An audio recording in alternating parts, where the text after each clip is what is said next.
యెషయా గ్రంథము 40వ అధ్యాయము 31వ వచనము.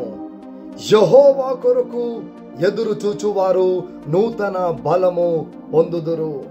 వారు పక్షిరాజు వలె రెక్కలు చాపి పైకి ఎగురుదురు. అలయక పరిగెత్తుదురు, సొమ్మసిల్లక నడిచిపోవుదురు.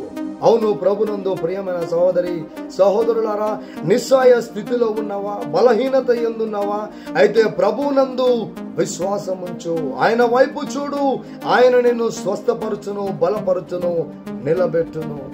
But those who trust in the Lord will find new strength.